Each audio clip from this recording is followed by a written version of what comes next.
dari Dr. Ana Ayu Sri Wahyuni tentang pendampingan anak-anak berkebutuhan khusus. Nah, ini penting sekali. Kadang-kadang kita mengatakan berkebutuhan khusus itu sebagai sesuatu yang agak malu-malu ya dikatakan, dan agak ada stigmanya sedikit. Tapi sebenarnya adalah anak-anak yang spesial yang dianugerahkan atau dititipkan oleh Tuhan kepada keluarga-keluarga yang spesial juga. Dan untuk merawatnya juga memerlukan keahlian dan banyak cinta kasih yang mesti dicurahkan. Supaya tidak lama-lama lagi, saya persilahkan untuk ini ada kurikulum vitae-nya dari Dr. Ana Ayu Sri Wahyuni SPKJ. Ini Dr. Ana Ayu Sri Wahyuni adalah dosen saya juga di Fakultas Kedokteran Universitas Udayana.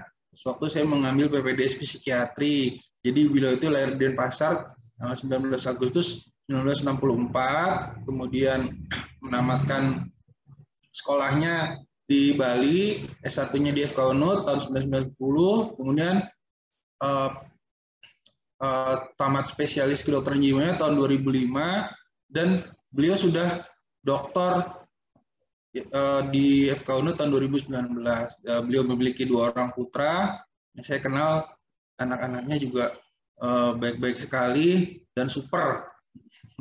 Kemudian sekarang ada 1 Toji di PPD forensik di RSCM. Kemudian beliau juga riwayat pekerjaannya udah malang melintang dari Bangli sampai kemana-mana. Kemudian juga mengikuti beberapa bidang. Coba tolong Dr. Richard ya, riwayat pekerjaannya turunin ke bawah.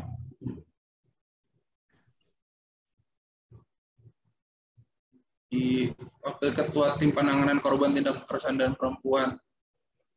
Di bawahnya lagi ada nggak? Izin dokter, hanya 1 slide saja. Oh gitu ya, ya udah.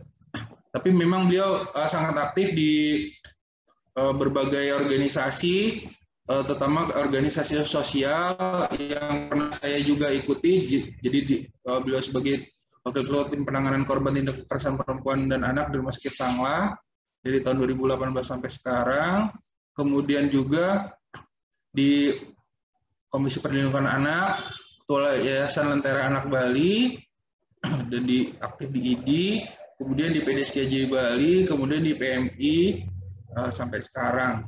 Oke, supaya tidak banyak memakan waktu lagi, saya persilakan guru saya, Dr. Ana Ayu Sri Wahyuni, untuk memaparkan bahan pembicaraannya yang berjudul tadi itu, pendampingan anak-anak berkebutuhan khusus. Silakan dokter.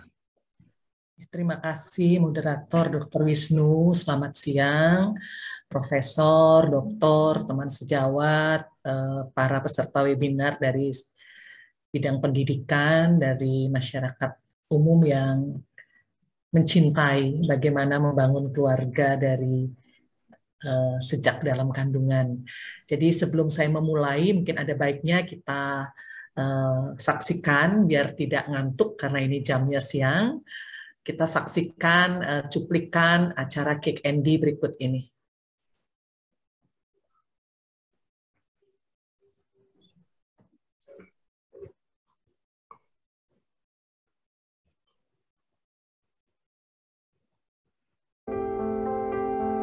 Putu Agus Setiawan dan Kadek Windari sejak kecil mengidap muskular distrofi.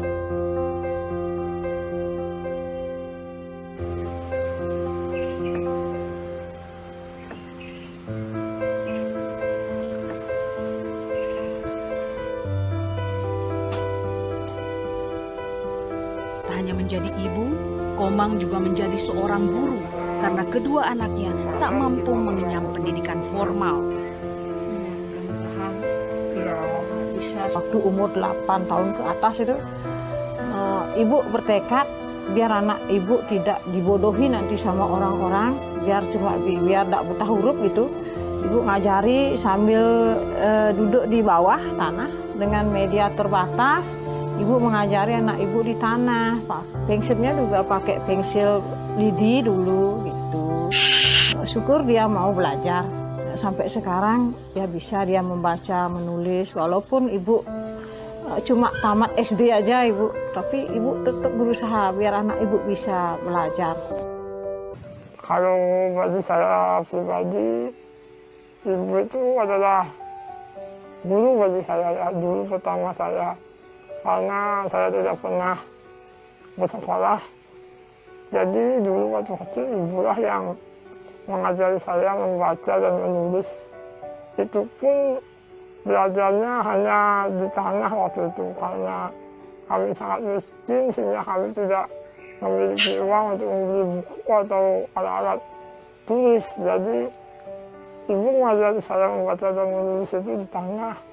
Tanah sebagai kertasnya dan sapu lidi sebagai pensilnya. Begitu dulu. Ibu adalah sosok yang sangat tegar dalam menghadapi cobaan hidup. Beliau sosok yang luar biasa kuat bagi saya. Dulunya itu beliau harus merawat 3 orang anak disabilitas, juga mengerjakan pekerjaan rumah tangga sambil bekerja memijat orang-orang yang sakit. Jadi keseharian beliau itu benar-benar full untuk bekerja. Ditambah lagi ketika almarhum ayah saya jatuh sakit dan akhirnya juga lumpuh, beliau sendirian juga yang merawat beliau. Jadi beliau adalah ibu yang luar biasa kuat bagi saya. Ibu selalu bilang, bagilah kebahagiaanmu kepada orang lain. Dan itu juga adalah harapan saya. Jadi selama saya masih bisa berkarya, selama saya masih hidup, saya ingin berbagi dengan karya-karya saya untuk sesama. Apalah gunanya tubuh ini jika tidak digunakan untuk membantu sesama? Itu sama saja seperti mayat kan. Tapi jika tubuh yang lemah ini digunakan untuk membantu sesama, meskipun tubuh ini tidak sempurna, itu bisa menjadi sangat-sangat bermanfaat bagi banyak orang. Ya, demikian tayangannya. Mohon izin saya akan share screen.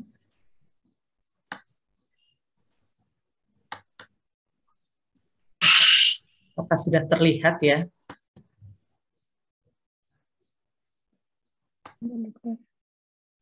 Mohon izin panitia, ini sudah terlihat?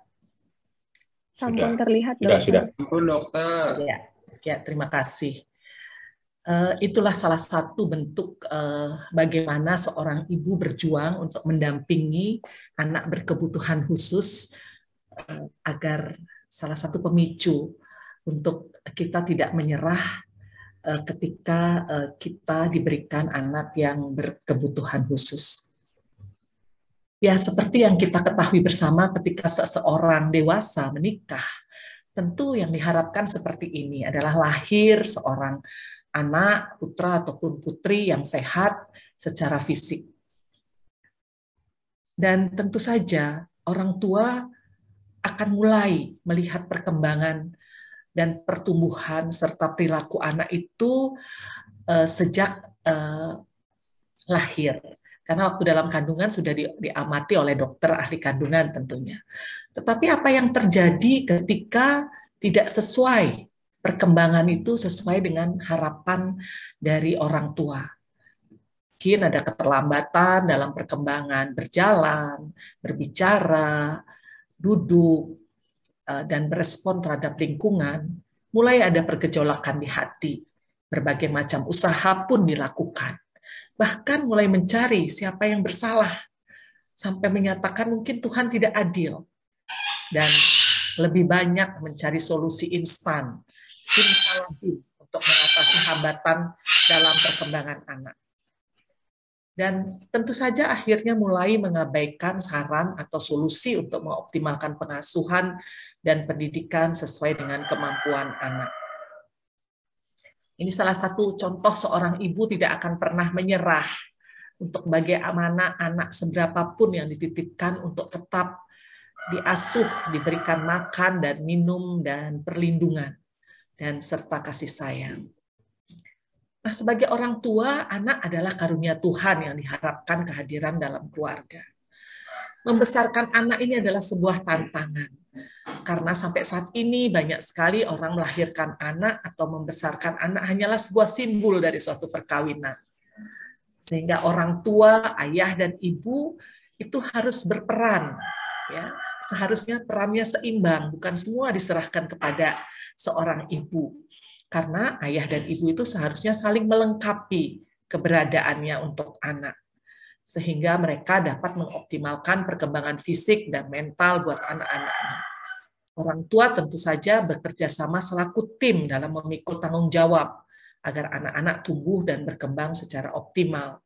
Yang selama ini mungkin kasus-kasus yang sering kita hadapi ketika anak berprestasi itu anak ayah, dan ketika anak bermasalah itu tanggung jawab ibu. Nah, ini yang masih sering kita temui dalam praktek sehari-hari sebagai psikiater. Nah, siapa itu anak? Gitu. Anak yang lahir ke dunia ini semua sudah membawa potensi di dalam diri. Seperti yang disampaikan oleh guru kami, Prof. Suryani, jadi anak itu adalah penuh, sudah banyak, ya, sudah banyak lahir itu sudah banyak hal-hal potensi yang sudah dibawa sejak lahir. Cuman mereka belum punya pengalamannya yang masih belum, ya. Tetapi rohnya itu adalah sudah berusia sudah sangat tua tentunya. Jadi kemampuan-kemampuan yang perlu dioptimalkan adalah bagaimana dia mampu berbahasa dan bicara sesuai dengan umurnya, keterampilan motorik baik yang halus maupun yang kasar, kemandiriannya sesuai dengan umur, kecerdasan, sikap dan perilaku, dan sosial emosional.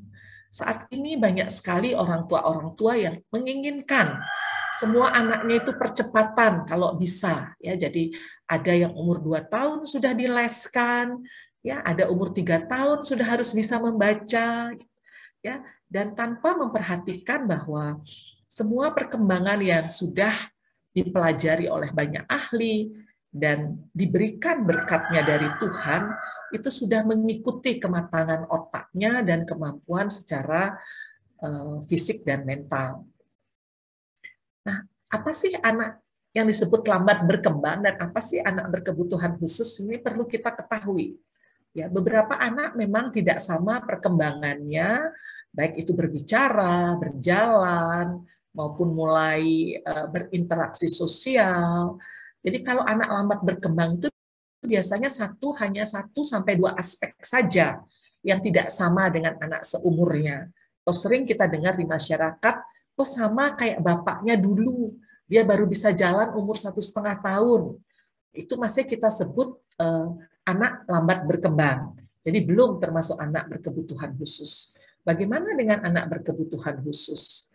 Anak berkebutuhan khusus ini selain sudah diatur dari peraturan Menteri Kesejahteraan Sosial, yaitu anak yang mengalami keterbatasan atau keluarbiasaan, baik fisik, mental intelektual, maupun sosial emosional, yang berpengaruh secara langsung dalam proses pertumbuhan atau perkembangannya dibandingkan dengan anak-anak seusianya. Tentu gangguan-gangguan perkembangan yang dimaksud di sini adalah gangguan perkembangan fisik yang tentu disabilitas netra istilahnya sekarang, disabilitas dalam pendengaran yang zaman dulu, ini slide-nya masih dulu, yaitu tunarungu, dan disabilitas fisik tunadaksa, kemudian kemampuan dalam bahasa dan berkomunikasi, ini adalah gangguan dalam berkomunikasi, ada yang disleksia, ada yang mungkin stuttering, ya ini sering dibilang kete, ataupun disleksia, ada huruf-huruf yang tidak mampu disebutkan. Nah, ini yang paling sering kita hadapi sehari-hari adalah emosi dan perilaku yang kita sebut disabilitas laras, yaitu sangat sensitif, mudah ngamuk, ya, jadi sangat emosional, sehingga sulit berinteraksi, dan ini sering disebut dengan anak nakal atau anak bermasalah di keluarga. Kemudian ada yang gangguan sensori motor, yaitu disabilitas daksa, yaitu ada yang kelumpuhan, seperti Kakak Agus tadi, saya selalu menyebut beliau adalah Kakak Agus Tangguh, itu adalah mengalami gangguan perkembangan otot-otot sehingga menyebabkan ketidakmampuan dalam bergerak dengan sempurna. Untuk intelektual, ini gangguannya kita sering sebut dengan retardasi mental. Ini sering jadi masalah juga di sekolah dan di keluarga, karena orang tua sulit sekali menerima untuk anak dikatakan mengalami kekurangmampuan dalam belajar sesuai dengan tingkat intelektualnya, karena bisa diukur apakah dia termasuk retardasi mental ringan, sedang, dan berat. Karena orang tua mengatakan anak saya ini pintar, kenapa tiba-tiba bisa dikatakan kenapa dia tidak mampu matematika, kenapa dia tidak mampu pelajaran bahasa Indonesia, dan lain sebagainya. Nah, kemudian ada anak-anak yang sangat spesial, yaitu anak-anak yang berbakat, khususnya secara umum dia jago matematika dari sejak kecil atau berbahasa, dan kemampuan-kemampuan khusus lainnya. Yang selanjutnya adalah autis, ya ini yang paling seksi untuk sering disebutkan di masyarakat, walaupun mungkin anak itu mengalami gangguan intelektual dan sekaligus autis, tapi menyebut anak autis lebih bermartabat di masyarakat sering daripada gangguan lainnya. Kemudian ada gangguan belajar dan gangguan pemusatan perhatian, ini biasanya juga disertai dengan gangguan emosi dan perilaku. Ada pertanyaan kemudian, apakah anak saya anak berkebutuhan khususkah? Jika kita melihat ada keterlambatan perkembangan pada anak kita lebih dari 2 macam, ya mungkin banyak hal yang dia tidak mampu lakukan sesuai dengan umurnya, kembali lagi kita jangan menutup diri, ya kita perlu memastikan, ya bertanya, mencari pertolongan. Jangan mencari kenapa, apakah saya disalahkan leluhur, apakah suami saya pernah berperilaku buruk, kenapa anak saya begini, kenapa anak saya begitu. Marilah ketika terlambat, kita memanfaatkan fasilitas-fasilitas dokter keluarga, puskesmas, pelayanan-pelayanan primer yang dimiliki pemerintah yang sudah menjangkau di seluruh wilayah terpencil sekalipun sudah ada. Silahkan untuk bertanya, ada apa? Ya, lebih dini kita memahami, kita akan lebih dini mampu mengoptimalkan perkembangan anak ini sehingga dia bisa tetap berfungsi sebagai anak-anak lain walaupun itu masih minimal. Dan kemudian orang tua juga harus mendidik dirinya sendiri. Ya, seperti Prof. Suryani tadi sampaikan, kita harus belajar pola perkembangan anak dan keterbatasannya. Kita membaca dari media-media yang banyak. Anak umur 1 tahun seharusnya bisa apa? Apakah anak umur 2 tahun sudah harus les membaca dan menulis, biar harus percepatan seperti anak yang spesial, anak yang khusus yang bisa tiba-tiba mampu menghitung matematika tanpa orak-orek seperti itukah? Kemudian kita juga cari informasi sebanyak mungkin tentang bagaimana mengoptimalisasikan dalam pengembangan kemampuan anak kita. Tidak mencari yang simsalabim seperti sulap bisa merubah dalam sekejap.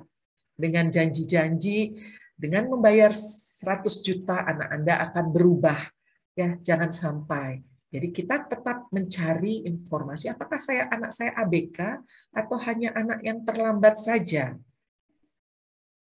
Kemudian setelah kita pahami, kita mencari penanganan tim ahli, karena anak ABK itu sangat spesifik dan unik, tidak bisa disamaratakan, dan tentu mungkin dari pertanyaan beberapa penanya tadi, yang ada fasilitas untuk JKN KIS atau BPJS tentu sangat terjangkau. Yang penting bagaimana orang tua bisa menerima bahwa anak saya termasuk anak berkebutuhan khusus.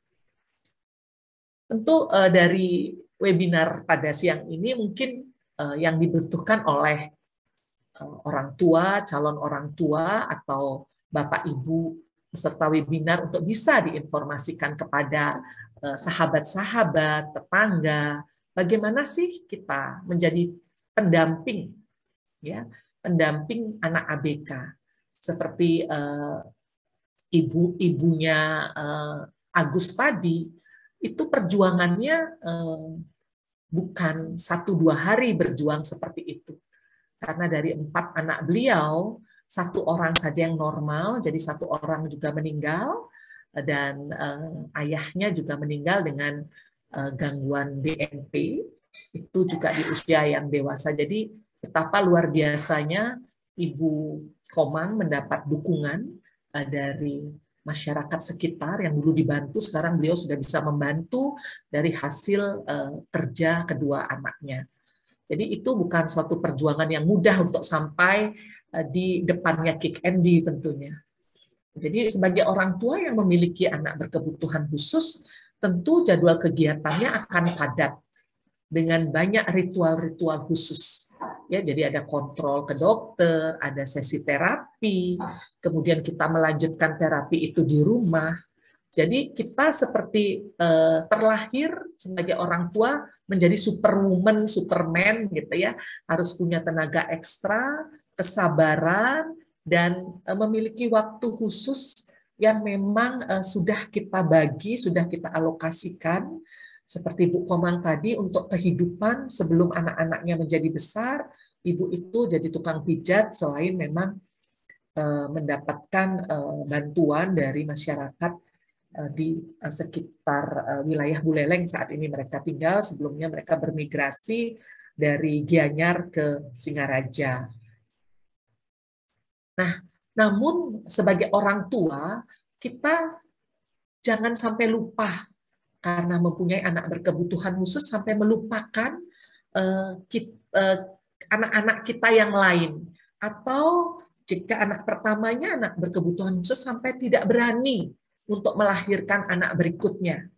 Karena semua sudah difokuskan pada anak ABK, seringkali akhirnya anak-anak yang lebih baik atau yang normal itu terabaikan, terlantar, iri, bahkan mereka tidak bisa seperti di gambar ini, bisa menerima adiknya yang berkebutuhan khusus, sehingga mereka juga bisa membantu meringankan bapak dan ibunya dalam menjaga ataupun memberikan pengasuhan yang mengoptimalkan kemampuan saudaranya.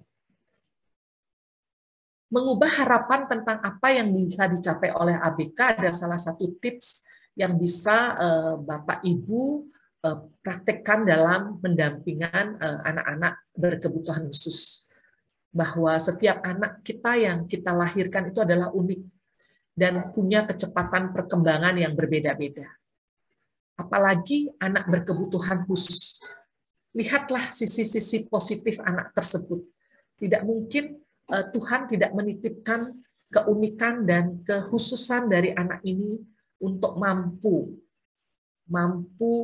tidak menjadi beban 100% dalam kehidupannya. Seperti contoh Kak Agus tadi. Jadi pusatkan perhatian pada hal-hal yang mampu dilakukan. Jadi Kak Agus tadi dengan hanya 1 ibu jarinya, dia bisa menulis dengan adanya sekarang Android, sehingga beberapa buku sudah dituliskan, dan berapa kata-kata motivasi sudah dibukukan. Demikian juga adiknya punya kemampuan melukis, baik itu melukis di kanvas maupun melukis di atas masker, di atas buku, di atas tas kanvas, dan lain sebagainya. Itu sudah dioptimalkan secara tidak langsung oleh orang tua dan orang-orang yang mendukung di sekitar mereka. Sehingga dengan kita memusatkan perhatian pada kemampuan anak, kita tidak akan menambah stres pada anak kita yang sudah berkebutuhan khusus, kemudian kita wajibkan, kamu harus bisa kuliah, kamu harus sarjana, kamu harus ini, kamu harus itu, tidak. Jadi anak itu semua sudah punya kemampuan, sehingga bisa kita optimalkan sesuai dengan tahap kemampuan perkembangannya. Tidak harus sama dengan perkembangan anak-anak yang normal lainnya. Bersikap proaktif atas perlakuan yang sebaiknya diberikan anak. Kita tidak bisa menunggu pendampingan itu hanya dari petugas kesehatan atau pelatih atau guru-guru anak-anak berkebutuhan khusus. Tetapi pendamping atau orang tua bisa melakukan itu di rumah setelah dapat melihat, dapat memperhatikan apa-apa yang dilakukan oleh tim yang memang sudah terlatih untuk melatih anak-anak berkebutuhan khusus. Tentu kalau kita masih belum mampu, kita jangan segan-segan untuk bertanya pada ahlinya, atau ada kelompok-kelompok dukungan sesama, ya, sesama anak berkebutuhan khusus itu banyak sekali kelompok-kelompoknya, apalagi saat ini dengan online kita bisa menjangkau semuanya dalam genggaman kita. Nah, kemudian bagaimana kita bisa memperlakukan anak sebagai manusia yang seutuhnya? Kita tanamkan hal yang utama yang perlu ditanamkan adalah bagaimana orang tua tetap bahagia mendapat titipan seorang anak yang berkebutuhan khusus. Proses ini membutuhkan proses yang lama, ya, mengakui, menerima kondisi anak selayaknya manusia yang harus diperlakukan. Ya, setiap anak memiliki keunikan, kelebihan, dan kekurangan. Jangan keunikan dan kekurangan itu dijadikan sebagai sesuatu yang menghalangi anak untuk belajar aturan. Ya, tetap mereka belajar aturan, ya, norma-norma dan nilai-nilai yang berlaku dalam keluarga dan masyarakat. Terutama bagaimana seperti Kak Agus tadi, dia menghormati apa yang sudah ibunya perjuangkan untuk dirinya sampai saat ini. Jadi pendamping atau orang tua itu jangan lupa selalu menanamkan kebaikan, tetapi harus diingat kapasitas anak seberapa dia mampu. Yang ini yang sering sekali sulit sekali, ya, menerima bantuan dari teman dan keluarga. Kadang-kadang anak menjadi korban dari kelelahan dari pendamping, ya, jadi marah, emosi. Karena apa? Semua orang pasti lelah. Tapi ketika kita terbuka, membuka diri kepada keluarga, dan membuka diri kepada orang-orang di sekitar kita, atau pada kelompok dukungan sesama, rasa lelah dan emosi itu akan bisa berkurang. Karena kita bisa mendapat penyelia. Ya, bukan berarti kita lemah, terus kita akan menyerahkan mereka kepada orang lain, tidak. Namun keterbukaan itu adalah suatu kekuatan untuk kita bisa mendapat bantuan mengasuh. Tidak harus berbayar, karena ada kelompok dukungan sesama seperti yang melatih Ayu dan Bagus di rumah. Mereka datang tidak tanpa dengan bayaran pun ada. Ya, jadi jangan hanya kita yang kenal anak kita, orang lain tidak kenal, bukan. Ya, kita tentu akan berbagi kepada penyelia atau yang mengasuh sementara anak kita, tentu dengan tetap meninggalkan pesan-pesan bahwa anak ini jam berapa makan, jam berapa berlatih, jam berapa tidur, kita akan titipkan itu kepada penyelia atau pembantu mengasuh kita. Dan ini juga salah satu hal yang positif sehingga anak juga mampu berinteraksi dengan orang lain. Jadi jangan anak itu ditutup, ya, ditutup hanya di rumah, kemudian tidak pernah diperkenalkan ke pengasuh lain atau tidak pernah diajak untuk mengenal teman-teman dengan kebutuhan khusus yang sama. Biasanya ini akan membuat anak gampang beradaptasi dan tidak menjadi tantrum atau tidak mudah untuk jadi emosional. Nah, perluas dukungan sesama ini, carilah bantuan melalui media-media sosial, itu akan gampang sekali, atau kalau kita mau declare memang di Instagram, lewat yayasan-yayasan, tidak usah malu. Dengan kita membuka, kita akan mengoptimalkan peran pendampingan kita sebagai orang tua. Karena family gathering anak berkebutuhan khusus ini sering dapat mengatasi kesulitan-kesulitan yang kita hadapi sehari-hari. Karena beberapa media-media seperti misalnya implan buat anak-anak yang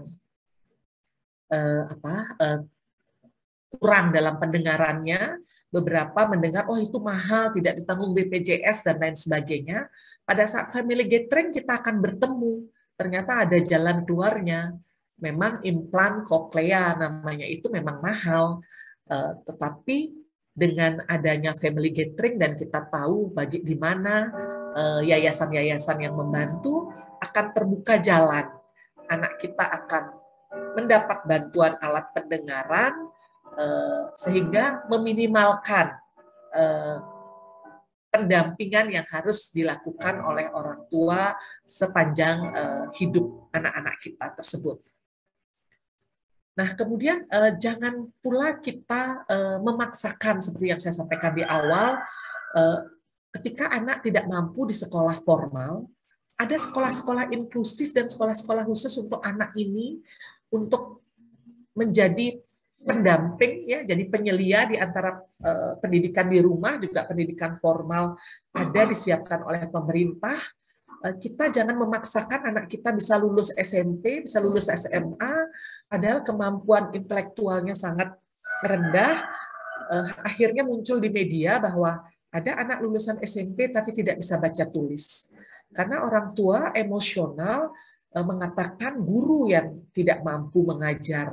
Itu namanya orang tua yang belum bisa menerima bahwa anaknya memang membutuhkan pendidikan khusus, tidak hanya harus di sekolah inklusif atau sekolah umum yang menerima semua jenis anak berkebutuhan khusus, tapi ada sekolah khusus untuk anak-anak ini.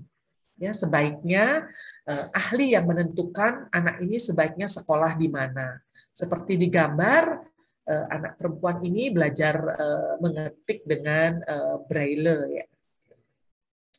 Nah, pada orang tua yang penting adalah bersyukur. Ya, salah satu untuk meningkatkan rasa lelah karena mendampingi anak dari sejak lahir berjuang untuk bagaimana kita selalu punya emosi positif di dalam diri. Salah satu caranya banyak menulis hal-hal yang disyukuri atau menulis hal-hal bagaimana perjuangan mental pendamping untuk bisa sampai saat ini. Walaupun kita tidak bisa menulis dengan baik, tuliskanlah hal penting saja. Ya, cobalah santai sejenak dengan mencari penyelia, pendamping, atau kebetulan di saat-saat family gathering itu adalah kesempatan untuk orang tua merasakan bahwa ternyata saya tidak seberat si A, ternyata saya lebih bahagia dari si B. Sehingga kita bisa merasakan bahwa apapun yang dibebankan, apapun yang diberikan oleh Tuhan kepada keluarga kita, kita masih bisa punya kesempatan, ya, punya merasa bahagia untuk menerima proses kehidupan ini. Walaupun perlu energi yang besar, tetapi ketika kita bahagia, tidak akan ada rasa lelah dalam pendampingan anak berkebutuhan khusus. Beberapa penelitian bagaimana menyarankan untuk menulis daftar rasa syukur, ya, bagaimana juga kita bisa melakukan relaksasi, stretching, ya, mungkin bersama-sama dengan anak-anak yang lain, ya, sambil menari di sekitar anak yang perlu kita dampingi, ya, kita akan mudah merasa kembali fresh, kembali jernih kembali. Dan jangan lupa kita harus selalu bersyukur dan merasa bahagia karena kami adalah salah satu keluarga yang dipercaya mengasuh anak yang istimewa. Tentu sebagai orang tua, ABK bisa, anak saya bisa berprestasi sesuai dengan kemampuan. Itu harus ditanamkan sehingga semangat, rasa lelah dan bahagia itu akan muncul. Ya, anggapan yang sangat tidak tepat, ya, jika kondisi anak itu tidak bagus fisiknya, apalagi mentalnya tidak bagus, dia tidak akan bisa menjadi orang yang sukses atau orang yang berguna. Banyak tokoh dunia, yaitu tokoh ilmu fisika, yang menciptakan Pokemon pun adalah anak berkebutuhan khusus. Seorang musisi jazz, ya, Matt Savage gitu ya namanya, adalah orang yang memang berprestasi dengan segala kekurangannya. Ya, usahakan orang tua memberikan dan mengusahakan fasilitas sesuai dengan minat dan bakat serta kreativitasnya. Tentu jangan berpikir kami miskin, kami tidak banyak punya uang. Ingat bahwa sebagai orang tua ABK, kita percaya ketika kita positif, terbuka, segala bantuan akan datang. Ya, jadi penyaluran minat dan bakat serta kreativitas ini akan kita dapatkan. Tentu keseimbangan mental emosional sebagai pendamping akan memacu, bisa memunculkan kreativitas anak berkebutuhan khusus. Nah, ini salah satu anak berkebutuhan khusus di Bali yang berprestasi. Dulu Agus adalah orang yang dibantu, sekarang Agus sudah bisa berbagi dari penghasilannya menjadi reseller beberapa produk dan menjadi penulis buku.